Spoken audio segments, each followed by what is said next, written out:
School का सबसे अगली और मोटा लड़का रातों रात चार्मिंग और हैंडसम लड़के में बदल जाता है। अब उसकी जिंदगी कैसे होगी, आइए जानते हैं इस एनिमे के अंदर। सीरीज की स्टार्टिंग में हमें एक लड़का दिखाया जाता है जो कि खुद से ही बातें कर रहा होता है। यार ये छत इतनी ज्यादा नीचे क्यों लग रही है और ये सिंक इतने नीचे कब से हो गया हो, ये लड़का कौन है। अब कहानी शुरू होती है जहाँ कुछ लोग एक लड़के को बुली कर रहे होते हैं और इस लड़के का नाम होता है पार्क यून सुक और ये हमारी कहानी का मेन कैरेक्टर भी है। और ये लोगों से बुली करते हुए उससे पैसे मांग रहे होते हैं। और इस टैटू वाले लड़के का नाम होता है टैंग सियोंग और ये पार्क यून सुक से कहता है, हाँ बे मोटी चमड़ी, आज तू मेरे लिए कितना पैसा लेकर आया। कल मैंने आपको बहुत सारे पैसे दे दिए थे, अब मेरे पास आपको देने के लिए और ज्यादा पैसे नहीं बचे, मुझे माफ कर दो। मेरे पालतू, तेरे अंदर इतनी हिम्मत कहाँ से है कि तुम मुझे मना कर सके। और तभी वो दोनों जो खड़े होकर तमाशा देख रहे थे वो कहते हैं, लगता है टैंग युंग का पालतू जानवर अब खतरे में है। टैंग युंग वहाँ के खड़े लोगों से बोलता है, तुम्हें पता है मैं जो भी बोलता हूँ ये करता है। और उसके बाद वो पार्क युंग सुक से घूम घूम कर किसी कुत्ते की तरह भौंकने के लिए बोलता है और पार्क युंग सुक ऐसा ही करता है। और इतना सब कुछ करवाने के बाद भी टैंग सियोंग उसके सर पे लात मारकर उसके पैरों को रोंद कर बोलता है, सॉरी मैं भूल गया था, तू कोई कुत्ता नहीं, तू तो एक जंगली सुअर है, चल अब जल्दी से सुअर की तरह एक्टिंग करके दिखा।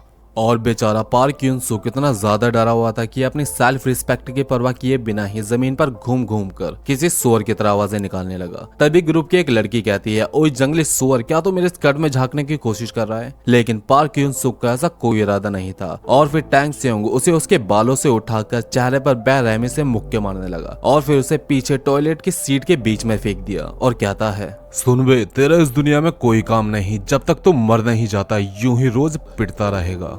और पार्क यून सुक मन ही मन में कहता है, मैं मर क्यों नहीं जाता। उसके बाद हम पार्क हुन सुक के घर को देखते हैं जहां वह गुनगुनाते हुए पानी उबाल रहा होता है। तभी उसकी माँ, जिसका नाम शियोन हुई पार्क होता है, पीछे से आती है और कहती है, बेटा तुम्हारी आवाज तो कितनी प्यारी है, तुम्हें तो सिंगर बनना चाहिए, चलो तुम आराम करो, खाना मैं बना देती हूँ। उसके बाद खाना तैयार होता है और जैसे ही पार्क हुन सुक खाने को देखता है वो अपनी माँ के ऊपर गुस्सा हो जाता है और कहता है, मैंने आपको कितनी बार मना करा है कि मेरे खाने में अंडा मत डाला करो, अंडा खिला खिला के एकदम अंडे जैसा कर दिया है, सारे के सारे लोग मुझे मोटा मोटा कहकर चढ़ाते हैं। और पार्क यून सुक की माँ से कहती है, ठीक है बेटा, अगली बार से नहीं डालूंगी, समझ गई मैं। और पार्क हुन सुक को खाना खाते वक्त टी सियोंग और उसके दोस्त याद आते हैं जो उसे स्कूल में बुली करते हैं। और पार्क हुन सुक अपनी माँ से कहता है, माँ मुझे इस स्कूल से ट्रांसफर चाहिए। ट्रांसफर? लेकिन क्यों, कुछ हुआ है क्या बेटा? नहीं, बस मेरे स्कूल में सब मुझसे ज्यादा स्मार्ट है और अच्छे मार्क्स लाना बहुत मुश्किल हो जाता है, बेकार मार्क्स लाने से अच्छा है कि मैं कहीं और ट्रांसफर ले लूं। और पार्क हुन सुक की मॉम बोलती है, बेटा तुम जानते हो ना कि हम यहाँ कितनी मुश्किल से सेटल हुए हैं, इतना सस्ता घर मिलना कितना मुश्किल होता है, और फिर तुम्हारे स्कूल और तुम्हारे दोस्तों का क्या। और पार्क हुन सुक कहता है, मेरे दोस्त, मेरे स्कूल, मॉम ना ही तो मेरे दोस्त अच्छे हैं और ना ही मेरा स्कूल। और दीवार पे मुक्का मारते हुए कहता है कि आपने मेरे लिए किया ही क्या है आज तक, और अपने रूम में चला जाता है। अगली सुबह वो अपने स्कूल के कॉरिडोर में चल रहा होता है, तभी वो एक लड़की से टकरा जाता है। अरे वो बैटरी चाणक्य होने के बाद भी तुझे दिखाई नहीं देता क्या? लेकिन इसमें मेरी क्या गलती है, तुम्हें अपने फोन में देखकर चल रही थी और मुझसे टकरा गई। तभी पीछे से वो लड़की आती है जो टाई सियोंग के साथ उसे बुली कर रही थी। उसे देखकर पार्क योग सुंग उसे सॉरी बोल देता है। तभी पीछे से टाई सियोंग आकर उसे अपने जिम के कपड़े लाने का ऑर्डर देता है। और उसके बाद सब लोग ग्राउंड में फुटबॉल खेल रहे होते हैं और टाई सियोंग पार्क हुन सुक के फेस पर बॉल किक करता है, पर पार्क हुन सुक उस बॉल को डॉज कर लेता है। और तभी टाई सियोंग गुस्से में बोलता है, अबे ओए, तेरे को हटने के लिए मना किया था ना, तेरे चेहरे पर मारने की शर्त लगाई है हमने, अब तू मुझे हरवाना चाहता है। एक लड़की पीछे से ये सब करने के लिए मना करती है लेकिन उसकी बात कोई नहीं सुनता। तभी पीछे से एक लंबे बालों वाला लड़का आता है और पार्क हुन सुक की तरफ जोर से बॉल किक करता है और वो फुटबॉल पार्क हुन सुक के फेस पर इतनी जोर से लगती है कि पार्क हुन सुक का चश्मा गिर जाता है और वो दूर जाकर गिरता है। ये देखकर टैंग सियोंग इतना ज्यादा गुस्सा होता है और कहता है, अच्छा तो तुम्हारे लिए मेरी बॉल डॉज करना ज्यादा आसान है ना?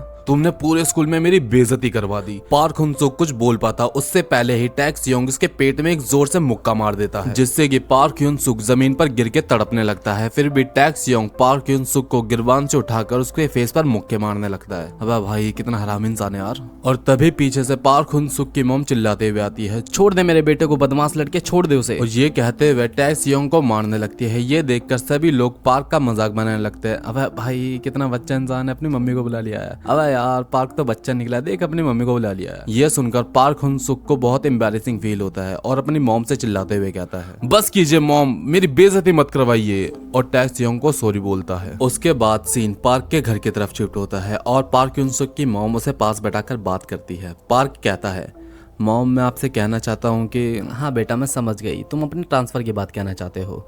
आज मैं तुम्हारे स्कूल इसीलिए आई थी ताकि मैं तुम्हारे टीचर से तुम्हारे ट्रांसफ़र की बात कर सकूँ, लेकिन मैं तुम्हारे साथ दूसरे शहर में नहीं आ सकती क्योंकि मेरे काम की वजह से। और वैसे भी लोग ज़रूरी नहीं है, जब तुम पढ़ाई कर रहे हो मैं तुम्हें हर महीने पैसे भेज दिया करूँगी, भले ही ज़्यादा ना सही, लेकिन मैं तुम्हें पैसे भेज दिया करूँगी, ठीक है बेटा। और ये सब सुन के पार्क रोने लगता है। और फिर फाइनली पार्क हुन-सुक दूसरे शहर में आ जाता है और मनी मन कहता है, फाइनली मैं एक न्यू लाइफ स्टार्ट करने जा रहा हूँ, और अपने न्यू शहर में घूमने लगता है। तभी एक लड़के से टकरा जाता है और उसे वही बात याद आती है जब वह अपने स्कूल के कॉरिडोर में एक लड़के से टकरा जाता है। उसे लगता है कि अब उसकी पिटाई होगी, लेकिन वो लड़की उसे सॉरी बोलती है। और ये पार्क हुन-सुक की जिंदगी में पहली बार था कि उससे किसी ने माफी मांगी हो। और तभी पीछे से इस लड़की का बॉयफ्रेंड आ जाता है। तो गाइस इस लड़की का नाम होता है मी जिन और इस लड़के का नाम होता है जिन सियोंग। इन दोनों के बारे में हमें आगे डिटेल से पता चलेगा। और ये दोनों जा रहे होते हैं, लेकिन जिन सियोंग को पार्क हुन-सुक की स्माइल बिल्कुल पसंद नहीं आती और उसके फेस पर एक पंच कर देता है। ये देखकर सारे के सारे लोग एक्साइटेड हो जाते हैं और पार्क हुन-सुक के पिक्चर्स और वीडियो बनाने लगते हैं। और फिर जिन सियोंग पार्क के फेस पर लगातार जोर जोर से पंच करने लगता है और सभी लोग वीडियो बना रहे होते हैं। यार सच में पार्क हुन-सुक की हालत बहुत ज्यादा खराब हो जाती है। पार्क हुन-सुक घर पर आता है और अपनी पिटाई की वीडियो और फोटो देखकर, जिसपे लोगों ने बहुत गलत गलत कमेंट किए होते हैं, और वो कमेंट होते हैं, अरे जिन भाई सुअर को क्यों मार रहे हो, अरे ये तो एकदम परफेक्ट पंचिंग बैग है, अरे जिन भाई क्या मुझे भी पंचिंग बैग मिल सकता है। और एक कमेंट पढ़ते पढ़ते वो खूब रोता है और रोते रोते ही सो जाता है। और फिर मिडनाइट में हमें वो सीन दिखाया जाता है जो हमने वीडियो के स्टार्टिंग में देखा था। यार ये सीलिंग इतनी ज्यादा नीचे क्यों लग रही है, और ये सिंक इतना नीचे कब से हो गया, ये लड़का कौन है। और वो हैरानी से पीछे मुड़कर देखता है जहां पार्क योंग-सुक सो रहा होता है, और वो डर कर पुलिस को फोन लगाने के लिए अपना फोन उठाता है। तभी उसे वो फोटो दिखाई देती है जिसमें लोग उसका मजाक बना रहे होते हैं, और उसे टी सियोंग की वही बात याद आती है जिसमें टी सियोंग कहता है, तो जब तक जिंदा रहेगा यूं ही पिटता रहेगा। और पार्क युंग-सुक ऐसी कई सारी कड़वी बातें सोचकर अपनी न्यू बॉडी के साथ न्यू लाइफ स्टार्ट करने का फैसला करता है।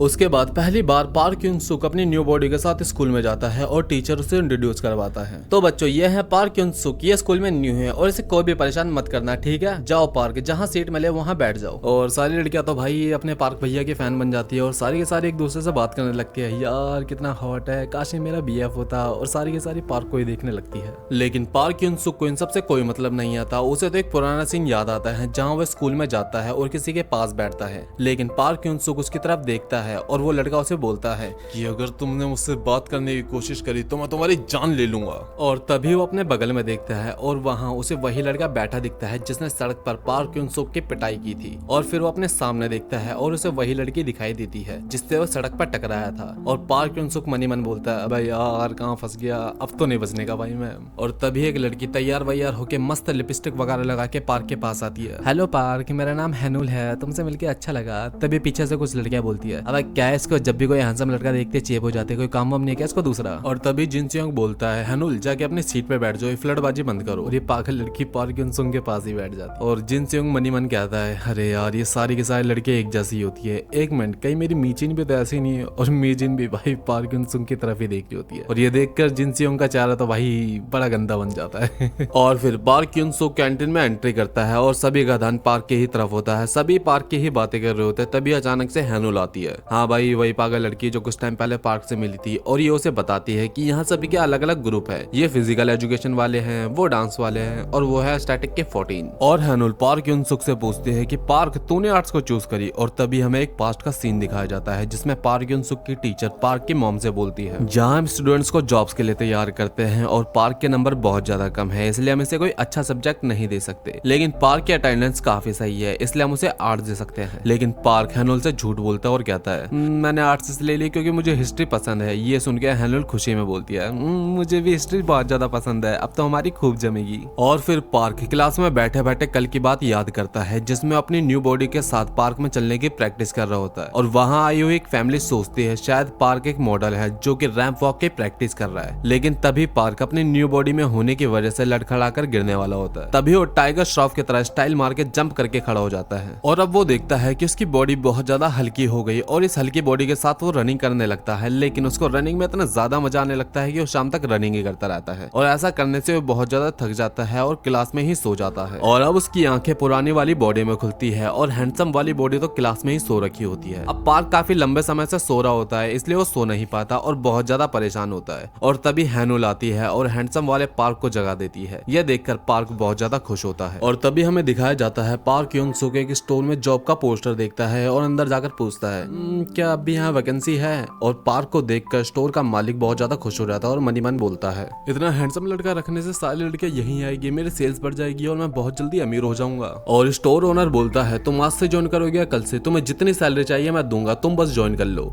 और पार्क यूनसुक बोलता है सर मुझे जॉब अपने लिए नहीं अपने एक फ्रेंड के लिए चाहिए थी। और ये सुनकर स्टोर ओनर भाई ही उदास हो जाता है। और फिर पार्क यूनसुक अपनी पुरानी बॉडी में जॉब के लिए आता है, लेकिन स्टोर ओनर उसे मना कर देता और कहता है तुम तो स्टूडेंट हो, तुम्हें सिगरेट के नाम कैसे पता होंगे? लेकिन पार्क यूनसुक बहुत जल्दी सारे के सारे सिगरेट्स के नाम बता देता है और मनी मन कहता है हाँ स्कूल में सारे के सारे लोग सिगरेट मुझे से मंगाते थे, इसलिए मुझे सारी सिगरेट्स के नाम पता है। और फाइनली पार्क यूनसुक को जॉब मिल जाती है और कहता है चलो मुझे फाइनली जॉब तो मिल गई, अब मैं खुद का खर्चा तो निकाल लूंगा। और एक पेपर निकालकर अपनी बॉडी के बारे में लिखने लगता है।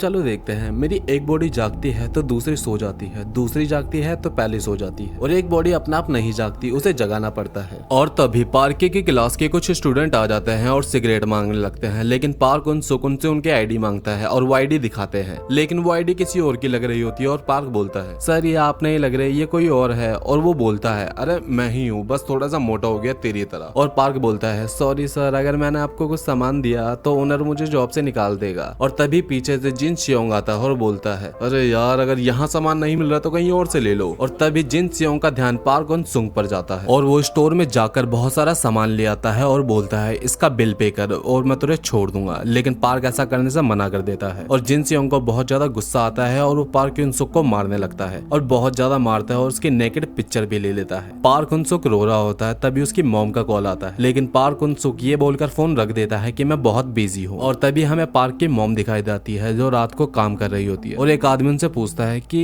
तुम इतने रात को काम क्यों कर रही हो? और तभी पार्क की मॉम बोलती है मेरा बेटा दूसरे शहर में पढ़ाई कर रहा है और मुझे उसकी पढ़ाई के लिए पैसों की जरूरत है, इसलिए मैं रात को काम करती हूँ। और अगली सुबह सारे पार्क की उस नेक्ड पिक्चर का मजाक बना रहे होते हैं और मजाक बनाते बनाते कहते हैं ये तो एकदम सुअर की तरह लग रहा है, इसको जन्म देने वाली इसकी माँ भी ऐसी होगी, अगर मुझे इसकी माँ मिल जाए तो मैं उसका भी यही हाल करूंगा जो मैंने इस मोटे का कराया। और पार्क उनसुक उसकी मॉम के बारे में ऐसी बातें सुनकर गुस्से में आ जाता है और उस ग्रुप से कहता है तुम्हें इन सब के बीच में उसकी मॉम को नहीं लाना चाहिए। ये बोलते समय इस येलो बाल वाले लड़के का ध्यान भी पार्क पर होता है और ये येलो बाल वाला लड़का कौन है इसके बारे में हमें आगे पता चलेगा। पार्क उनसुक की ये बात सुन के मीजिन का ध्यान भी उसी की तरफ जाता है। जिन सियोंग को ये पसंद नहीं आता और पार्क की तरफ एक पंच कर देता है, लेकिन पार्क उनसुक उसके पंच को डॉच कर लेता है, जिसे देखकर सब हैरान हो जाते हैं क्योंकि पूरा स्कूल जानता है जिन सियोंग का पंच कितना ज्यादा फास्ट होता है। और पार्क उनसुक अपने मन के अंदर बोलता है मैंने बचपन से इतनी ज्यादा मार खाई है कि मुझे अपनी ओर आता हुआ हर एक पंच दिखाई देता है। पहले मेरा शरीर से डॉच नहीं कर पाता था क्योंकि मैं मोटा था, लेकिन अब मैं हर एक पंच को डॉच कर सकता हूँ। और जिन सियोंग के सारे पंचेस को डॉच कर रहा होता है और तभी उसे तैसियोंग की बात याद आती है, जिसमें तैसियोंग कहता है अगर किसी को नॉकआउट करना है तो सीधा पेट में पंच मारो। और पार्क उनसुक ऐसा ही करता है और एक ही पंच में जिन सियोंग को नॉकआउट कर देता है। वो लोग जो पहले उसकी पिटाई की वीडियो बना रहे थे अब उसकी जीत की वीडियो बना रहे होते हैं और ये बात पूरे स्कूल में फैल जाती है। और तभी हमें एक गैंग लीडर दिखाया जाता है और वो कहते हैं ओ भाई अब तो बॉस को भाई उठ गया, अब बेटा तो नहीं बचने का पार्क। और फिर नाइट में हम देखते हैं पार्क यूनसुक अपने स्टोर पर होता है, तभी एक डरा हुआ लड़का स्टोर में आता है और बहुत शांति से एक सिगरेट का बॉक्स उठाता है और भाग जाता है। और ये देखकर पार्क उसका पीछा करता है और पार्क उसका पीछा करते करते एक गली में आ जाता है और उससे वहाँ वही पुलिस मिलते हैं जिन्होंने उसकी नेकेड पिक्चर ली थी। और वो उसकी नेकेड पिक्चर दिखाकर उसे बोलते हैं बेटा सुन, अगर तूने हमें और सिगरेट के पैकेट लाकर नहीं दिए तो हम ये पिक्चर इंटरनेट पर डाल देंगे। लेकिन आपने तो मना किया था कि आप ऐसा नहीं करोगे और मैंने आपका बिल भी पे कर दिया था। तभी इनमें से एक बदमाश लड़के को एक आइडिया आता है और बोलता है क्यों ना हम इन दोनों लूजर्स की फाइट कराए और देखते हैं कौन विनर बनता है। और उन दोनों की वीडियो बनाने लगते हैं और फिर ये डरा हुआ बच्चा पार्क उन-सुक को सॉरी बोलकर उसे मारने लगता है और वो बदमाश इसके खूब मजे ले रहे होते हैं। और तभी पीछे से बॉस को भाई आ जाता है। बॉस को भाई वही बंदा है जो हमें कुछ टाइम पहले अंधेरे में दिखाया गया था पार्क उन-सुक पर गुस्सा करते हुए। और बॉस को भाई इनमें से एक की कॉलर पकड़कर उसे उठा देता है और सब लोग बॉस को की शकल देखकर ही डर जाते हैं, जिससे हमें पता चलता है कि बॉस को भाई बहुत ज्यादा स्ट्रॉन्ग बंदा है ये। और वो बंदा बॉस को भाई से कहता है कि बॉस को भाई इस बार माफ कर दो, अगली बार से ऐसा नहीं करूंगा। और बॉस को भाई उनको भगा देता है और अपना पार्क उन-सुक तो यार बॉस को भाई का दीवाना हो जाता है। और अगली सुबह पार्क उन-सुक स्कूल में लोगों से बॉस्को के बारे में पूछ रहा होता है। हाँ बॉस्को, अच्छा बॉस्को, हाँ बॉस्को का असली नाम पार्क उन ताय है और वो नकलहेड गैंग का लीडर भी है। तभी पीछे से वही बुली आ जाते हैं जिन्हें बॉस्को ने मार के भगाया था। सारी बातें तुम ही कर लोगी क्या, हमें भी पार्क से दोस्ती करनी है। और तभी पीछे से बॉस्को भाई की गैंग की एंट्री होती है। बॉस्को भाई पार्क की तरफ आता है लेकिन वो सारे के सारे बुली बॉस्को से डरकर भाग जाते हैं। और बॉस्को पार्क से कहता है तुम्हें भगवान ने इतनी अच्छी शक्ल दी है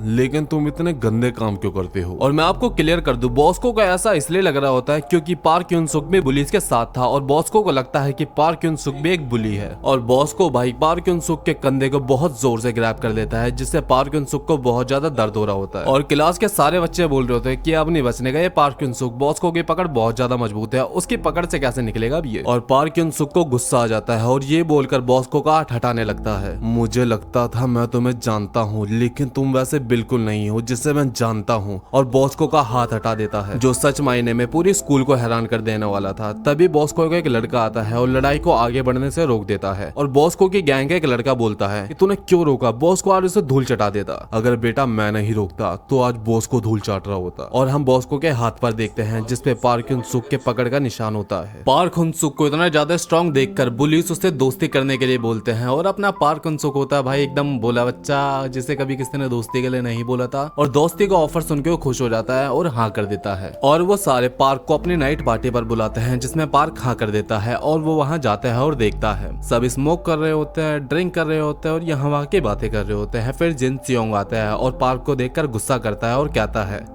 ये यहाँ क्या कर रहा है, अरे चिल कर यार, इसे हमने यहाँ इनवाइट करा है। तभी ये लोग पार्क से पूछते हैं कि तुम यहाँ किसके साथ रहते हो। दरअसल मैं यहाँ अपने एक दोस्त के साथ रहता हूँ जिसने किसी वजह से कॉलेज ड्रॉप कर दिया और वो दिन में सोता है और रात को काम करता है। ये सुनकर वो सारे डर जाते हैं और सोचते हैं शायद ही किसी बड़े गैंगस्टर के साथ रहता है। फिर पार्क जिन चियोंग से पूछता है कि तुम और मीजिन कब से डेट कर रहे हो। और तभी हैनुल बोलती है अरे पागल, ये डेट वगैरह नहीं कर रहे। लेकिन जिन चियोंग और मीजिन तो साथ में कितने प्यारे लगते हैं। ये सुन के भाई जिन तो एकदम खुश हो जाता है और पार्क के साथ बहुत ही ज्यादा फ्रैंक हो जाता है। अरे यार पार्क तो कितना बढ़िया इंसान है, तो सच में बहुत बढ़िया इंसान है, हमने खामखा ही लड़ाई करी, हमने खामखा ही लड़ाई करी। ये बोलते बोलते वो तो फ्लैट हो जाता है। और बाकी लोग बोलते हैं अगर पार्क उन-सुक और जिन सियोंग हमारे साथ हो जाए तो हम बहुत ज्यादा स्ट्रॉन्ग हो जाएंगे। ये बोलकर वो कहता है ओ मेरे पास तुम्हारे लिए एक फनी वीडियो है। और वो पार्क उन-सुक और उस डरे हुए बच्चे की वीडियो की ही बात कर रहा होता है। ये देखकर पार्क यूंग अपने पास रखी एक अल्कोहल पी लेता है और गुस्से में उसका फोन अपने हाथ से ही क्रश कर देता है। ऐसा करने के बाद उसे सब धुंधला धुंधला दिखाई देने लगता है और पार्क वहीं गिर जाता है और वो अपनी मोटी वाली बॉडी में जागता है और वो दोबारा सोने की कोशिश करता है लेकिन नहीं सो पा रहा होता और वो खुद भागकर उस जगह पर जाता है और उस जगह पर एंट्री करता है और सब उसे देखकर हैरान हो जाते हैं। तो क्या तुम पार्क के रूममेट हो? लेकिन वो मना करता है और कहता है नहीं, मुझे इसके रूममेट ने लाने के लिए कहा है इसे। और सबको यह लगता है कि भाई उसी गैंगस्टर ने बोला होगा इस मोटे को इसको लाने के लिए। और पार्क खुद की ही पीठ पर उठाकर ला रहा होता है और बाहर एक पंचिंग मशीन होती है जिसे देखकर जिन सियोंग बोलता है देख बे सुअर, कंधे का सीधे, पैर एकदम कंधों की सिधाई में, हिप टाइट और निशान एकदम सीधा और पंच कर। और जिन सियोंग के ऐसा करते ही पंचिंग मशीन में न्यू रिकॉर्ड बन जाता है। और भाई कितना स्ट्रॉन्ग पंच है इसका। और फिर सबके जाने के बाद मोटा भी ऐसे ट्राई करता है, कंधे पैरों की सिधाई में, हिप टाइट और निशाना सीधा और पंच। लेकिन हम देखते हैं कि पार्क का निशाना मिस हो जाता है और पीछे से बॉस को भाई उसे देख रहा होता है। और जब वो पंचिंग मशीन के पास जाता है तो देखता है पंचिंग मशीन में क्रैक आ जाता है। भाई इतना ज्यादा स्ट्रॉन्ग हो गया मोटा। और फिर हैनुल स्कूल में पार्क से पूछती है पार्क तुम ठीक तो हो ना? और पार्क बोलता है अरे हाँ मैं ठीक हूँ, मुझे क्या होगा, वो कल थोड़ी सी ज्यादा हो गई थी। फिर पार्क को कैंटीन में वही लड़का दिखाई देता है जिसके साथ पार्क खाना खाता है और सबको जेलसी फील होती है। फिर हम पार्क के घर का सीन देखते हैं जहाँ मोटा वाला पार्क सो रहा होता है और उसकी मॉम अचानक से आती है और मन ही मन में सोचती है कि पार्क सो रहा है तो स्कूल नहीं गया, इसका मतलब पार्क आज।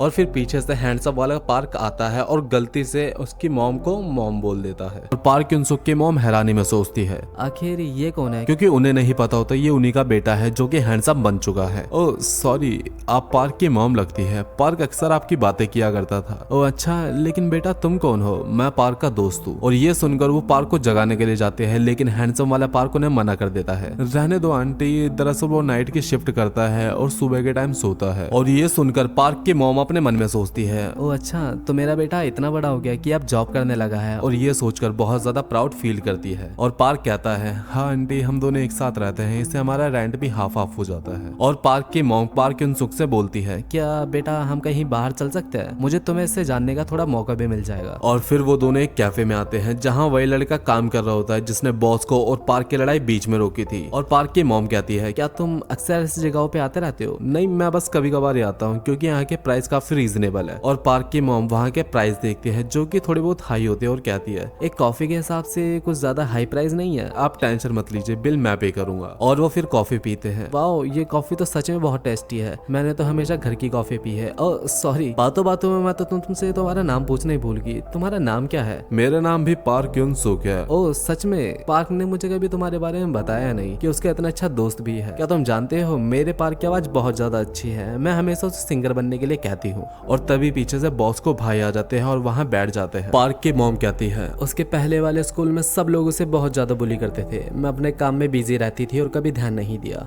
और रोते हुए कहती है मैं एक बहुत ज्यादा बुरी मॉम हूँ। और पार्क अपने मन में कहता है नहीं मॉम, अब दुनिया की सबसे बेस्ट मॉम है। और फिर बोलता है आंटी आप फिक्र मत कीजिए, यहाँ पार्क के बहुत अच्छे दोस्त बन गए हैं और मैं भी तो पार्क के साथ हूँ। और बॉस को ये सुन के गुस्से में आ जाता है। इसके सारे दोस्त पार्क को इतना बुली करते हैं और ये उसकी मॉम से झूठ बोल रहा है और अपने हाथ में रखा गिलास अपने हाथ में ही क्रश कर देता है। पार्क उसकी मॉम बाहर जाने के लिए वेटर को बुलाते हैं और वेटर से उसकी मॉम बोलती है बेटा क्या मैं वो खाली पड़ा हुआ कार्डबोर्ड ले सकती हूँ? और कार्डबोर्ड को बांधते हुए पार्क से कहती है बेटा ये मेरी साइड जॉब है, इससे मुझे कुछ एक्स्ट्रा पैसे मिल जाते हैं ताकि पार्क को स्टडी करने में कोई दिक्कत ना आए। ओ भाई सल्यूट है आंटी जी को यार, सल्यूट है, कितनी मेहनत करती है। और वो पार्क को कॉफी के पैसे देती है लेकिन पार्क मना करता है, लेकिन वो फिर भी जबरदस्ती पैसे देकर बोलती है बेटा पार्क के साथ हमेशा रहना, पार्क को तुम्हारी जरूरत है। और ये देखकर बॉस को भाई गुस्से में आ जाता है और वो दूसरा गिलास भी क्रश कर देता है। और फिर पार्क की मॉम चली जाती है और पार्क युनसुक उन्हें बस इमोशनल आंखों से देखता रह जाता है। तभी पीछे से बॉस को भाई आता है हे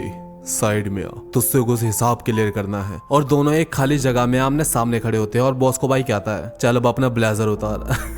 बॉस को भाई क्या करना चाहते हैं यार। और हम देखते हैं बॉस को अपने फाइटिंग स्टांस में आकर पार्क को एक पंच कर देता है, लेकिन पार्क उस पंच को डॉज कर लेता है। इसने मेरा पंच डॉज कर लिया, ये कोई मामूली बंदा नहीं है। तुम ऐसा क्यों कर रहे हो, मैंने तुम्हारा बिगाड़ा क्या है? और बॉस को पैसे मांगता है जो अभी पार्क को मिले थे। दरअसल गाइस मैं आपको क्लियर कर दूं, बॉस को भाई ऐसा इसलिए कह रहा होता है क्योंकि उसे लगता है कि पार्क ने वो पैसे धमकी देकर मांगे हैं और वो पैसे उस मोटे पार्क को देकर इंसाफ करेगा। मुझे वो पैसे दे जो उस औरत ने तुझे दिए। अच्छा तो ये मुझ पे नजर बनाए रखे था। और पार्क को लगता है कि बॉस को भाई उसे लूटना चाहता है और अपने मन में बोलता है तो बॉस को बिल्कुल वैसा नहीं है जैसा मैंने सोचा था, ये भी बाकियों की तरह ही है। और पार्क चिल्लाकर बोलता है मैं तुझे वो पैसे कभी नहीं देने वाला।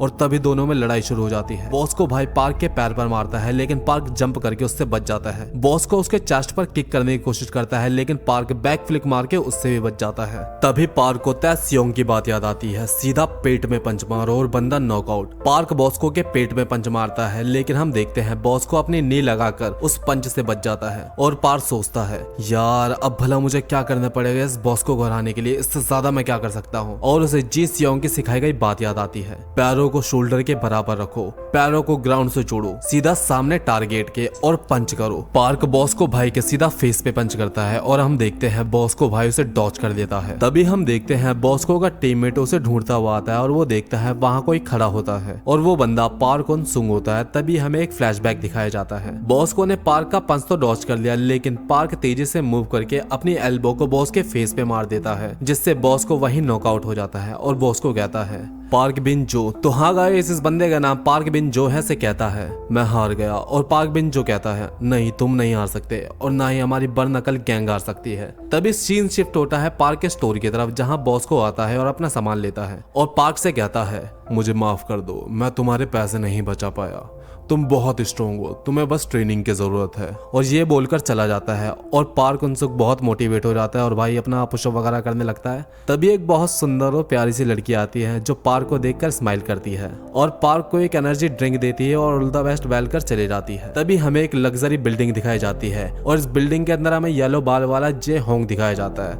ओ भाई इतना मेरे गए। हम फैशन क्लास के एक स्टूडेंट को देखते हैं जिसका नाम ली नम सू होता है और क्यारा होता है। मेरे जितना फैशन यहाँ कोई नहीं जानता और मेरे शूज वो तो सबसे अलग है। तभी पीछे से जी सियोंग और उसकी गैंग आती है और ली नम सू से कहती है, ओए तूने आज फिर से मेरे जैसे शूज पहन लिए यार, हमें कपल की तरह लग रहे हैं। और जिन सियोंग ली नम सू को घूर कर देखने लगता है और भाई ली नम सू तो कांपने लग जाता है। तभी जिन सियोंग कहता है कि छोड़ो जाने दो इसे, जो पहनना चाहता है पहनने दो। और फिर ये छपरी मेरा मतलब ली नम सू अपने क्लास में जाता है और अपनी अंगूठियों को शॉफ करने लगता है। यस, सारी लड़कियां मुझे देख रही है, लेकिन पीछे से जे होंग आता है जिसने अपनी सारी उंगलियों में वही अंगूठी पहन रखी होती है और वो भी रियल की, इस नल्ले की तरह नहीं कि फेक पहन रखी है। और ली नम सू जे होंग को देखकर कहता है, ओ इसने तो सारी लिमिटेड एडिशन की रियल क्रोम हार्ट रिंग्स पहन रखी है और यहाँ तक कि इसकी वॉच भी लिमिटेड एडिशन की है जिसकी कीमत 200 मिलियन वॉन्स है। फिर जे होंग अपनी सीट पर जाकर बैठ जाता है और मी जिन जिन सियोंग से बोलती है, जे होंग हमेशा बेस्ट ब्रांड ही पहन कर आता है। और फिर जिन सियोंग बोलता है, हाँ भाई वो ऊपर से नीचे तक इतने महंगे ब्रांड पहनता है जिसे खरीदने की हम तो सोच भी नहीं सकते। और फिर एंट्री होती है पार्क उन सुक की और सारी लड़कियां भाई उसे मक्खी की तरह घेर लेती है और ये छपरी मेरा मतलब ली नम सू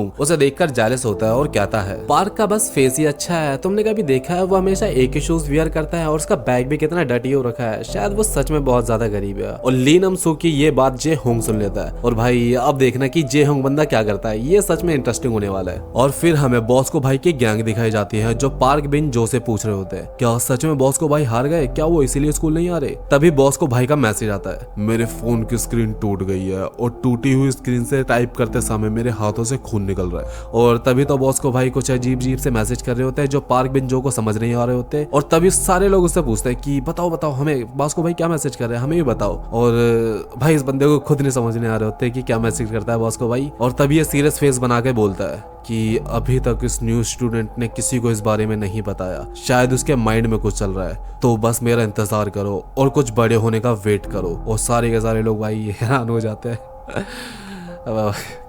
छोड़ो। फिर हम देखते हैं पार्क उन सुक अपने स्कूल के कॉरिडोर में चल रहा होता है और वो देखता है कुछ लोग एक लड़के को बुली कर रहे होते हैं जो देखने में भाई एकदम मोटे वाले पार्क की तरह लग रहा होता है। फिर पार्क ये देखकर उसे बचाने के लिए आगे जाता है और सब लोग सोच होते हैं कि भाई अब तो लड़ाई होगी, लेकिन टीचर आ जाता है और लड़ाई नहीं होती। और पार्क उस लड़के को खड़ा करने के लिए उसके आगे हाथ करता है, लेकिन वो खुद उठ के बिना बोले चले जाता है। और ये सब कुछ होता हुआ जे होंग भी देख रहा होता है और जे होंग क्लास में बैठा कुछ सोच रहा होता है। तभी पार्क के मॉम का कॉल आता है, हेलो मॉम, बेटा तुम्हारी आवाज कुछ अलग अलग सी लग रही है। हाँ मॉम, वो थोड़ा सा कोल्ड हो गया, इस वजह से आवाज थोड़ी चेंज हो गई है। और पार्क शॉक होकर बोलता है, क्या सच में? मुझे नहीं पता था कि कल मेरा बर्थडे है। और ये बात जे होंग को पता चल जाती है कि कल पार्क उनसुक का बर्थडे है। और फिर हम अगले दिन देखते हैं पार्क उन्हीं दोनों के साथ लंच करता है जिन्हें बुली किया जाता था। तभी ये बंदा बोलता है, इसका नाम होता है पियोन ड्यूक हुआ। यार रैम करो भाई, रैम करो, इतना मुश्किल नाम मत दो यार। और ड्यूक हुआ बोलता है, तुम हमारे सामने इतना अच्छा क्यों बनते हो, हम तुम्हारी तरह पॉपुलर नहीं है और सबसे अजीब बात तो ये है कि तुम हमारे साथ लंच करते हो। और आसपास के सभी लोग बातें कर रहे होते कि पार्क इन लूजर्स के साथ क्यों बैठा है। और जिन सियोंग का ये बुली दोस्त बोलता है, जिन तुम उन दोनों को भगाकर पार्क को यहाँ क्यों नहीं ले आते। और जिन सियोंग बोलता है, रहने दो, मुझे आजकल लोगों को बुली करने में ज्यादा मजा नहीं आता, अबे ज्यादा कूल नहीं रहा। और भाई इस समय पता चलता है कि जिन सियोंग सुधर गया और मी जिन उसकी तरफ प्यारे से स्माइल करती है। और फिर सीन पार्क की तरफ शिफ्ट होता है और वो कहता है, क्या तुम मेरे साथ लंच नहीं करना चाहते? नहीं ऐसा नहीं है, मैं बस जानना चाहता हूँ कि तुम हमारे साथ इतने अच्छे क्यों हो। और पार्क को उसकी मॉम की बात याद आती है, बेटा पार्क के साथ हमेशा रहना, उसे तुम्हारी जरूरत है। और पार्क ड्यूक हुआ से बोलता है, क्योंकि तुम बिल्कुल मेरी तरह हो। और ड्यूक हुआ गुस्से में बोलता है, भला मैं कहाँ से तुम्हारी तरह हूँ, ना मैं तुम्हारी तरह हैंडसम हूँ और मेरी फैमिली भी बहुत गरीब है। हाँ मेरी भी, पार्क बोलता है। और जे होंग ये बातें सुन रहा होता है। और फिर शाम के समय बड़ नकल गैंग के ये बंदे पार्क का स्कूल के बाहर इंतजार कर रहे होते हैं और बोलते हैं, बॉस को भाई पता नहीं कब तक एक्शन लेंगे, हम बड़ नकल गैंग के ऐसे बेइज्जती नहीं करवा सकते, हमें ही उस न्यू स्टूडेंट को सबक सिखाना होगा। फिर हम देखते हैं रास्ते में पार्क को कोई रोकता है और वो बंदा जे होंग होता है और वो उसके सामने एक बैग रखता है जिसके ऊपर हैप्पी बर्थडे लिखा होता है। हे तुम्हें कैसे पता कि आज मेरा बर्थडे है? लेकिन हमारा जे होंग भाई तो हमेशा की तरह कुछ नहीं बोलता और चुपचाप अपनी कार में बैठ के चले जाता है। और और गाड़ी जाने के बाद हम देखते हैं वह 15-20 बैग और होते हैं जिनके अंदर लग्जरी क्लोथ, शूज, वॉचेस होती है। और हम देखते हैं किसी ने बर्नकल गैंग के तो पहले से ही बैंड बजा दी और ये बर्नकल गैंग के बंदे बोल रहे होते हैं हम उस येलो बाल वाले लड़के को छोड़ेंगे नहीं। इसका मतलब ये होता है कि जेहोंग ने इनकी पिटाई की है। और इस समय पता चलता है कि जेहोंग दिल का अच्छा तो है ही, साथ में भाई बंदा काफी स्ट्रॉन्ग भी है। और अगली सुबह हम देखते हैं कि ये छपरी मेरा मतलब ली नम सूंग प्लान बना रहा होता है। तो याद रखना जैसे ही पार्क क्लास में आएगा हमें उसके कपड़ों के ब्रांड के बारे में पूछना है और सभी लड़कियों के सामने उसकी बेइज्जती हो जाएगी। तभी पार्क क्लास में एंटर होता है और ये छपरी उसकी बेइज्जती करने के लिए तैयार हो रहा होता है। और वो देखता है हमारा पार्क तो भाई ऊपर से नीचे तक लग्जरी ब्रांड्स पहने होता है, बेलमैन का कोट, गिवेंची का रोड व्हीलर का बैग, वैलेंटाइन के शूज और ऊपर से नीचे तक लग्जरी क्लोथ्स पहन रखे होते हैं। और ये देखकर ये छपरी हैरान हो जाता है और सब पूछते हैं कि ये तुम्हें किसने दिया, ये तुमने कहाँ से खरीदे। अरे नहीं नहीं ये सब तो, और पार्क जेहोंग की तरफ देखकर बोलता है ये सब तो मुझे मेरे एक अच्छे दोस्त ने गिफ्ट करे हैं। और ये सुनकर जेहोंग के फेस पर स्माइल आती है। और हमें एक स्टूडियो का सीन दिखाया जाता है जहाँ पे डेक हुआ और उसको बुली करने वाले और लड़के भी होते हैं। मोटे तू क्या लिख रहा है? मैं इसके अंदर रैप लिखता हूँ, जो मेरे साथ बीती होती है मैं वो लिखता हूँ इसके अंदर। और वो सब इसका मजाक बनाकर चले जाते हैं। हाँ अपना टाइम आएगा, अच्छे लिरिक्स है, लिख लेता हूँ। और फिर हमें पार्क के घर का सीन दिखाया जाता है जहाँ पे मोटा वाला पार्क सो रहा होता है और हैंडसम वाला पार्क गुनगुनाते हुए खाना बना रहा होता है। हमें एक स्टूडियो रिकॉर्डिंग का सीन दिखाया जाता है जिसके अंदर डेक हुआ को बुली करने वाला लड़का रैप कर रहा होता है और उस लड़के का नाम होता है जिन होबिन। तभी स्टूडियो को ओनर बोलता है वाओ ये लड़का तो काफी बढ़िया रैप कर रहा है, लगता है ये आज का आखिरी लड़का है। नहीं सर जी, इसके बाद एक और है। और स्टूडियो का ओनर डेक हुआ का रिज्यूमे देखता है और उसकी फोटो देखकर ही उसको रिजेक्ट कर देता है। ओ भाई कितना आराम यार। और डेक हुआ उनसे काफी ज्यादा रिक्वेस्ट करता है सर जी एक चांस तो दे दो मुझे, प्लीज सर एक चांस दे दो मुझे। लेकिन स्टूडियो का ओनर उसकी एक बात नहीं सुनता। भाई सच में काफी हार्ट ब्रेकिंग यार। और रात को डेक हुआ रैप लिख रहा होता है और अपनी ग्रैंड मदर की तरफ देखकर बोलता है दादी आप बस थोड़ा सा इंतजार और कीजिए, मैं सब कुछ ठीक कर दूंगा। तभी हम स्कूल में देखते हैं डेक हुआ कोई पोस्टर देख रहा होता है। तभी पीछे से हमारा पार्क आता है। हे डेगुआ तुम किस चीज का पोस्टर देख रहे हो? और डेगुआ गुस्से में कहता है ऐसे एक्टिंग करना बंद करो कि तुम मेरे दोस्त हो। और गुस्से में वहां से चला जाता है। और फिर डेगुआ अपनी क्लास में बैठे बैठे रैप लिख रहा होता है। तभी जिन होबिन उसके बेंच पे लात मार के उसे नीचे गिरा देता है और कहता है तेरे रैप लिखने का पर्पस क्या है, तू कहीं सेलेक्ट तो होगा नहीं। और उसकी नोट पर अपना पैर रख लेता है। डेगुआ उसे निकालने की कोशिश करता है लेकिन जिन होबिन उसे जोर के किक मार के दूर कर देता और कहता है अपनी औकात मत भूल और भूल जा रैप को। और फिर डेगुआ की स्टॉल पर जाता है और वहाँ एक बूढ़ी औरत खाना बना रही होती है और ये बूढ़ी औरत डेगुआ की ग्रैंड मदर होती है। बेटा आ जाओ, तुम्हें भूख लगी होगी, कुछ खाना खा लो। और पीछे से जिन होबिन और उसके दोस्त आ जाते हैं जो कि डेगुआ को स्कूल में बुली करते हैं। और डेगुआ की ग्रैंड मदर पूछती है बेटा क्या तुम मेरे डेगुआ के फ्रेंड्स हो? और ये सारे के सारे बोलते हैं अरे हाँ जी हाँ अम्मा, हम तो डेगुआ के क्लासमेट्स है। हाँ तुम्हें भूख तो जरूर लगी होगी ना, आओ कुछ खा लो। और ये सारे के सारे बेशर्मों की तरह खाने लगते हैं। और ये देखकर डेगुआ को बहुत गुस्सा आता है लेकिन बेचारा क्या ही कर पाता। और वो खाते टाइम एक दूसरे की तरफ देखकर पूछते हैं क्या क्या इसका हमें कोई बिल भी देना होगा? अरे छोड़ ना, ये डेगुआ की दादी है, तुम बस खाते जाओ। और डेगुआ की दादी से बार बार रिफिल करवाते रहते हैं अपनी थाली को। और दादी उन्हें पेट भर के खाना खिलाने के बाद खाना पैक भी करके देती है। यार सच में बड़ी अच्छी दादी है। लेकिन वो आगे चलकर खाना डस्टबिन में फेंक देते हैं। भाई कितने बुरे इंसान है यार। और इतना सब खाने के बाद भी बुली क्लास के ब्लैक बोर्ड पर लिख देते हैं डेगुआ की फैमिली का फूड स्टॉल बहुत बेकार है, बहुत बेकार खाना मिलता है, कभी मत जाना वहाँ पे। और वो डेगुआ को मारते मारते स्कूल की कैंटीन तक ले जाते हैं जहाँ पार्क उनसुक उसको देख लेता है और जिन होबिन के पास जाकर बोलता है छोड़ दो उसे अकेला, तुमने बहुत कर लिया उसके साथ। और जिन होबिन बोलता है क्या तुम दोनों मुझसे पंगा लेना चाहते हो दोनों? और पार्क अपने बगल में देखता है जहाँ जे होंग भी उसके साथ खड़ा होता है। तभी पीछे से जिन सियोंग आता है। हाँ बे क्या तुम दोनों अकेले अकेले हीरो बनना चाहते हो? हाँ पहले जिन संग और पार्क संग की काफी ज्यादा लड़ाई हुई थी लेकिन अब दोनों दोस्त थे और साथ में खड़े हैं। अब स्कूल के 3 खतरनाक लड़के एक साथ खड़े हैं। और तभी एंट्री होती है हमारे बॉस को भाई की गैंग की। और बॉस को भाई पार्क बिन जो को अपना फोन देते हुए बोलता है भाई पकड़ ले यार, पिछली बार लड़ाई में टूट गया था, बहुत खर्चा हुआ इसके अंदर। भाई ऐसे बनेगा ये गैंगस्टर? और इतने सारे खतरनाक बॉयज को देखकर पूरा स्कूल शॉक में हो जाता है। और बॉस को भाई पार्क की तरफ आके बोलता है आजा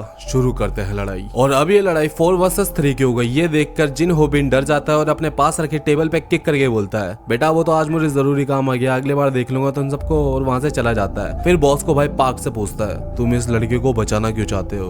वो इस लड़के को बहुत बुरी तरह बुली कर रहे थे, ये मुझसे देखा नहीं गया। और बॉस को भाई गुस्से में कहता है तुझे इतना बुरा लगता है तो उस मोटे लड़के को इतना बुली क्यों करता है, तूने उसके पैसे भी ले लिए। और ये बोलकर अपने फाइटिंग स्टांस में आ जाता है। नहीं नहीं बॉस को भाई मैंने ऐसा बिल्कुल नहीं करा, मैं तो उसे बिल्कुल परेशान नहीं करता। और फिर पार्क बिन जो बॉस को रोककर बोलता है बॉस को भाई आज रहने दो, आज काफी लोग देख रहे हैं, इसे कभी अगली बार सबक सिखा देंगे, आज छोड़ दो। क्योंकि वो जानता था पार्क बॉस को से ज्यादा स्ट्रॉन्ग है और अगर लड़ाई हुई तो बॉस को की पूरे स्कूल के सामने बेइज्जती हो जाती। और मी जिन ये देखकर बहुत ज्यादा खुश होती है कि जिन सेयोंग ने अच्छे बॉयफ्रेंड की तरह उसकी बात मान ली और लड़ाई नहीं करी। और सारी लड़कियां पार्क के पास आकर बोलती है, वाह तुम कितने ज्यादा अच्छे हो, तुमने बूढ़ी लड़की को बचा लिया, तुम तो स्कूल के हीरो हो। और ऐसे करके बहुत ज्यादा तारीफ करने लगती है। और फिर पार्क डेगुआ के पास जाकर पूछता है, क्या तुम ठीक हो? लेकिन डेगुआ बिना बोले ही चले जाता है। और पार्क को डेगुआ के पास एक फॉर्म मिलता है जो कि फेस्टिवल फंक्शन में पार्टिसिपेट करने का फॉर्म होता है। इससे पार्क को पता चलता है कि डेगुआ भी फेस्टिवल फंक्शन में पार्टिसिपेट करना चाहता है। और फिर अगले दिन पार्क डेगुआ का इंतजार कर रहा होता है ताकि उसे वो फेस्टिवल का फॉर्म दे सके। लेकिन डेगुआ पार्क को बहुत भला बुला बोल देता है, बस करो, तुम बस पॉपुलर होने के लिए मेरा यूज कर रहे हो ताकि सब लोग तुम्हें अच्छा समझे, प्लीज मेरा पीछा छोड़ दो। और फिर हम एक क्लास का सीन देखते हैं जहाँ कुछ लोग होबिन से पूछ रहे होते हैं,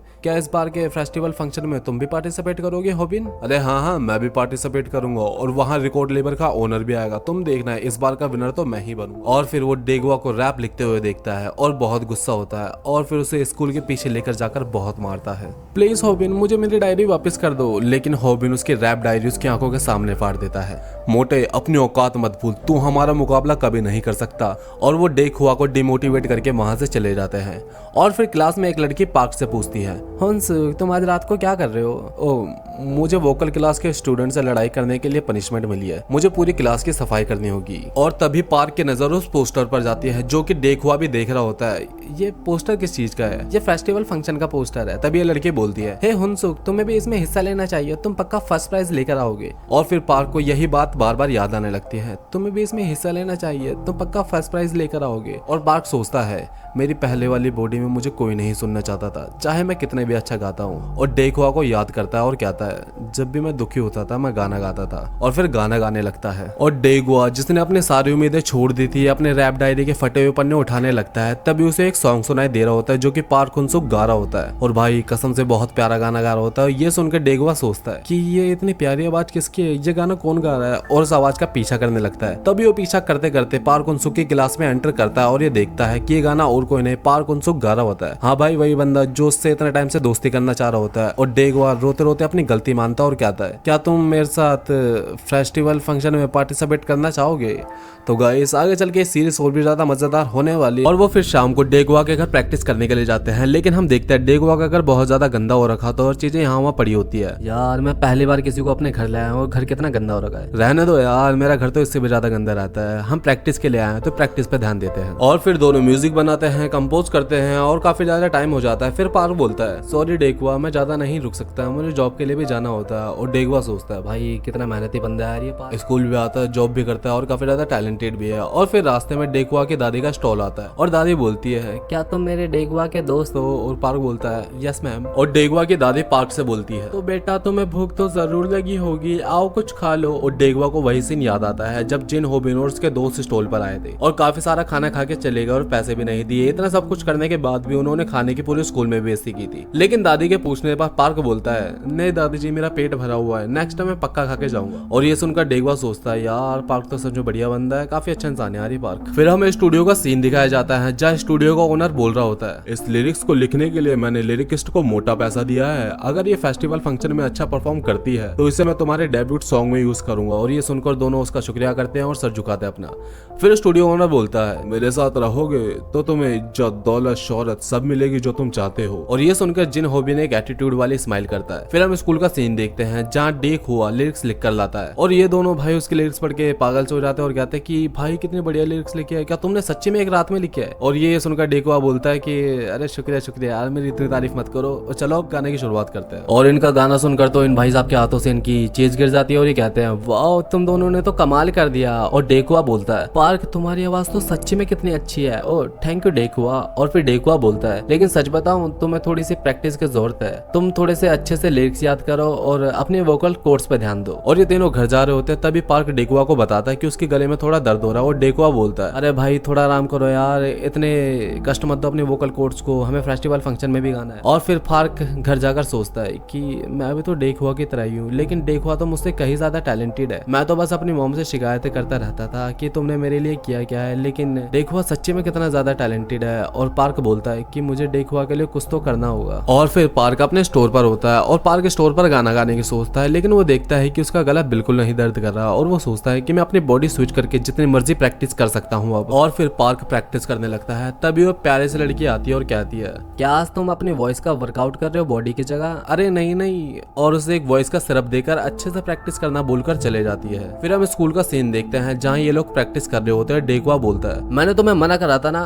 क्या मैंने फिर से कुछ गलत गाया? अरे नहीं, मैंने तुम्हें इतने ज्यादा प्रैक्टिस करने के लिए मना करा था। और फिर पार्क बोलता है, अरे नहीं नहीं, मैंने बिल्कुल प्रैक्टिस नहीं करी, कम से कम इस बॉडी में तो नहीं। और डेकुआ ये सुनकर हैरान हो जाता है कि तुमने बिना प्रैक्टिस करे इतना अच्छा गाया, तुम तो सच्ची में एक जीनियस हो। फिर ये लोग घर जा रहे होते हैं, तभी इन दोनों को जिन होबिन पकड़ लेता है और कहता है, मैंने सुना तुम उस पार्क उनसुक के साथ स्कूल फेस्टिवल में पार्टिसिपेट कर रहे हो। और फिर गली में लेकर जाकर डेकुआ को बहुत पीटता है और चश्मे वाले लड़के से बोलता है डेकुआ को मारने के लिए, जैसे उसने पिछली बार पार्क उनसुक को मारने के लिए कहा था। अगर तुमने इसे नहीं मारा तो हम तुझे दुगना मारेंगे। और ये बंदा डेकुआ को मारने के लिए अपना हाथ उठाता है, लेकिन डेकुआ को मारने के लिए हिम्मत नहीं जुटा पाता। लेकिन तभी हम देखते हैं जिन होबिन का कॉल आ जाता है और सब लोग वहां से चले जाते हैं और चश्मे वाले बंदे को खुद पर बहुत ज्यादा शर्म आ रही होती है। हम देखते हैं पार्क उनसुक अपने स्टोर पे काम कर रहा होता है। तभी ये दोनों से मिलने के लिए आते हैं। पार्क उनसुक उनसे मिलने के लिए उनके पास जाता है, लेकिन उसे याद आता है कि इस बॉडी में तो उनसे पहली बार मिलेगा, भले ही इस चश्मे वाले लड़के से पहले भी मिल चुका होता है। और वो तीनों बाहर बैठकर बातें करने लगते हैं। तभी ये चश्मे वाला लड़का बोलता है, मेरे अकेले हिम्मत नहीं हो रही थी, इसलिए मैं डेकुआ को अपने साथ ले आया। और माफी मांगते हुए कहता है कि मुझे माफ कर दो, पिछली बार मैंने पुलिस के कहने पे तुम्हारी पिटाई की थी। सच में मैं माफी मांगना चाहता हूँ। और पार्क कहता है कि छोड़ो, इसमें कौन सा तुम्हारी गलती है, तुमने थोड़ी ना जानबूझ के करा था, तुम्हें तो फोर्स किया गया था ऐसे करने पर। और वो एक दूसरे को अपनी स्टोरी बताने लगते हैं। और उनसुक कहता है, मुझे भी मेरे पहले वाले स्कूल में बहुत ज्यादा बुली किया जाता था, इस वजह से मैंने स्कूल छोड़ दिया और यहाँ आ गया। मुझे तो मेरी मॉम के सामने भी बहुत ज्यादा पीटा गया। और ये सुनकर ये लोग बोलते हैं कि भाई इसके साथ तो हमसे भी ज्यादा बुरा हुआ यार। और फिर वो दोनों हैंडसम वाले पार्क की तारीफ करने लगते हैं। लेकिन जब से हमारे स्कूल में पार्क उनसुक आया तब से बहुत कुछ चेंज हो गया। वो सच में बहुत ज्यादा गुड लुकिंग है और से ज्यादा वो दिल का बहुत अच्छा है। पहले तो मुझे लगता था वो भी बाकियों की तरह मुझे बुली करेगा, लेकिन उसने मुझे बुलियों से बचाया और मुझे बहुत ज्यादा मोटिवेट करा और मेरे रैप की बहुत ज्यादा तारीफ करी। तभी सामने से बॉस को भाई आ जाता है और ये कहता है, क्या जो तुम बोल रहे हो वो सच है? क्या वो सच में दिल का बहुत अच्छा है? और ये तीनों बोलते हैं, हाँ भाई सच में वो एक अच्छा इंसान है। और बॉस को बोलता है, लेकिन उसने मेरे सामने तुम्हारी मम्मी से पैसे लिए थे।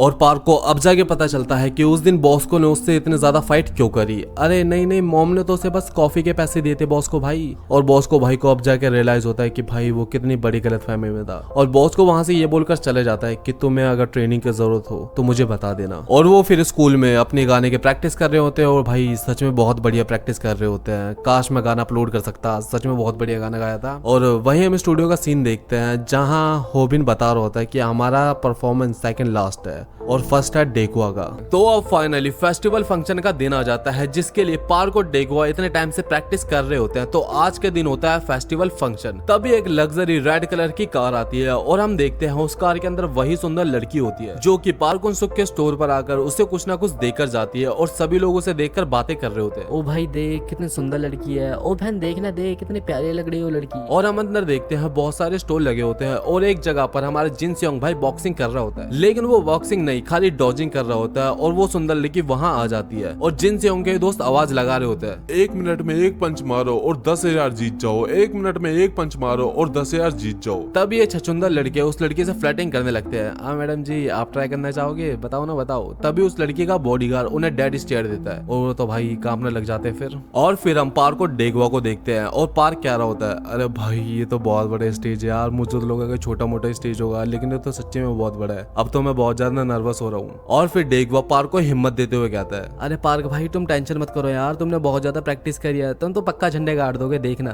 और फिर हम एक स्टॉल को देखते हैं जहाँ बॉस को भाई पंजा लगा रहा होता है और बॉस को उसे जीतने वाले को 5,000 येन का इनाम दिया जाएगा। और तभी पार्क की नजर उस सुंदर लड़की पर जाती है। हेलो मैडम कैसे हो, क्या मैं तुम्हें जानती हूँ? और तभी पार्क को रियलाइज होता है कि भाई एक बड़ी मिस्टेक हो गई उससे, ये तो मोटे वाले पार्क को जानती थी और उस वाली बॉडी में तो उससे पहली बार मिल रहा है। और वो लड़की पार्क को बहुत भला बुरा बोलने लग जाती है कि तुम सारे के सारे लड़के एक जैसे होते हो, जहाँ लड़की देखे नहीं वहाँ मुंह मारने के लिए आ जाती है। और पार्क उसे समझाने के लिए उसके पास जाता है, लेकिन तभी उसका बॉडीगार्ड जिसका नाम जोंग गॉन होता है पार्क का हाथ पकड़ लेता है। उन्होंने मना किया ना कि उन्हें तुम जैसों से बात नहीं करनी। और पार्क को बहुत ज्यादा दर्द हो रहा होता है, लेकिन पार्क जोर लगाकर अपना हाथ छुड़ा लेता है। यह देखकर वो लड़की बहुत ज्यादा हैरान हो जाती है क्योंकि आज तक जोंगून की पकड़ से कोई बाहर नहीं निकल पाया। और फिर उसका बॉडीगार्ड गुस्से में आकर पार्क के शोल्डर पर किक करता है जिससे पार्क अपने घुटनों पर आ जाता है। जोंगुन पार्क को मारने के लिए आगे जा रहा होता है, लेकिन वो लड़की जिसका नाम चायशु जो होता है मना करती है, लेकिन उसका बॉडीगार्ड कहता है मुझे ऑर्डर मिला है, जो भी आपको छूने की कोशिश करे मैं उसकी हड्डी पसली एक कर दूं। और तभी हमारे बॉस को भाई आ जाते हैं,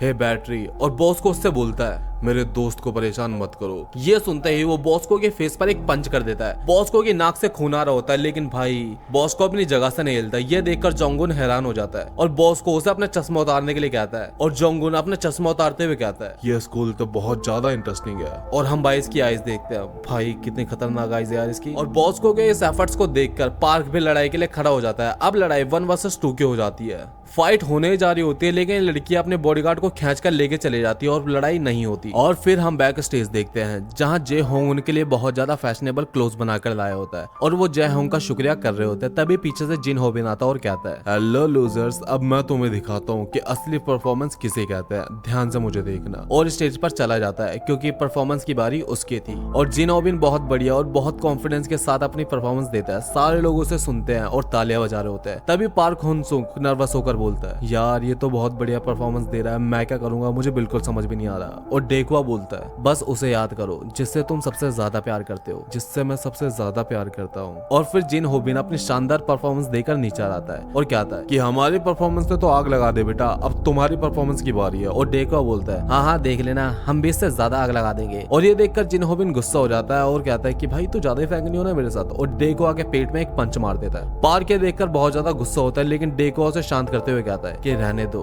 इसे हम अपनी परफॉर्मेंस से जवाब देंगे। तभी एंकर इनके परफॉर्मेंस अनाउंस करता है। तो नेक्स्ट परफॉर्मेंस है डेकुआ और पार्क उन सुक की। और सारे लोग भाई पार्क उन सुक को देखकर पागल हो जाते हैं कि कितना हैंडसम लग रहा है और पूरा क्राउड उन्हें चेयर करने लगता है। तभी एंकर पूछता है तो आपकी प्रैक्टिस कैसे रही? और पार्क उन सुक बताता है कि अच्छी रही, लेकिन इसका सारा क्रेडिट मैं अपने दोस्त डेकुआ को देना चाहता हूँ। उसी ने मुझे मोटिवेट करा, बीट बने और कंपोजिशन करी। आज मैं उसी की वजह से यहाँ पे खड़ा हूँ। और सारे लोग ये बातें ध्यान से सुन रहे होते हैं। तभी म्यूजिक स्टार्ट होता है और परफॉर्मेंस करने जा रहे होते हैं, लेकिन भाई पार्क उन सुक बहुत ज्यादा नर्वस होकर बहुत अजीब सी आवाज निकाल देता है। और ये सारे लोग उसका मजाक बनाने लगते हैं कि भाई ये क्या सी आवाज निकाल रही है, इसको गाना वाना आता है कि नहीं आता, या फिर बस चारा दिखाने के लिए यहाँ पे आया। और डेकुआ ये देखता है कि पार्क बहुत ज्यादा नर्वस हो रहा है और टेक ओवर कर लेता है और अपनी रैपिंग स्टार्ट करता है। और ये सुनकर सारे लोग हैरान हो जाते हैं कि कितनी बढ़िया रैप कर रहे हैं यार ये तो। और सारे लोग डेकुआ की तारीफ करने लगते हैं। और पार्क को डेकुआ की वही बात याद आती है जिसमें वो कहता है कि तुम जिससे प्यार करते हो उसे याद करो। और पार्क को अपनी मॉम का चेहरा याद आता है। अब वो बिना किसी हेजिटेशन के गाना गाने लगता है। और पार्क की वॉइस सुनकर भाई पूरा स्कूल बहुत ज्यादा इंप्रेस हो जाता है और अपना बॉस को भाई तो रोने लगता है यार। और पार्क ने जो डेकुआ से वादा किया था उसको पूरा करता है और वो लोग ये कंपटीशन जीत जाते हैं। और वो अपने ग्रुप के साथ एक पिक्चर लेता है। ये देखकर जिन होबिन बहुत ज्यादा जेलस होता है और कहता है इसकी बस शक्ल अच्छी है, वरना कंपटीशन तो हम ही जीतते हैं। तभी वो स्टूडियो को ओनर आके उससे बोलता है बेटा उनकी शक्ल नहीं, वो सच में तुमसे ज्यादा टैलेंटेड है। और हम कुछ बात का सीन देखते हैं जहाँ डेकुआ और पार्क के वीडियो को कोई अपलोड कर देता है, लेकिन सारा का सारा क्रेडिट पार्क को ही मिलता है। और वो बहुत दुखी होता है और कहता है तुम देखना है एक दिन मैं खुद का म्यूजिक अपलोड करूंगा और सारे लोग मुझे ही देखेंगे। और हम देखते हैं कोई बहुत बड़ा स्टार जिसका नाम डीजे होता है पार्क और डेकुआ की परफॉर्मेंस देख रहा होता है। और फिर हमें वही लड़की दिखाई जाती है जो कि वो सॉन्ग सुन रही होती है और उसको याद आता है कि वो सॉन्ग तो ये मोटा लड़का गा रहा था, लेकिन ये सॉन्ग इसे कैसे याद है। और तभी हमें इस लड़की के बगल में एक मोटी लड़की सोती हुई दिखाई जाती है, जिससे हमें पता चलता है कि इस लड़की की भी डबल बॉडी है पार्क उन सुक की तरह। तो गाइस अगर वीडियो पसंद आई हो तो भाई सब्सक्राइब किए बिना तो मत जाना और मुझे कमेंट में बताओ कि नेक्स्ट सीरीज कौन सी कवर करनी है।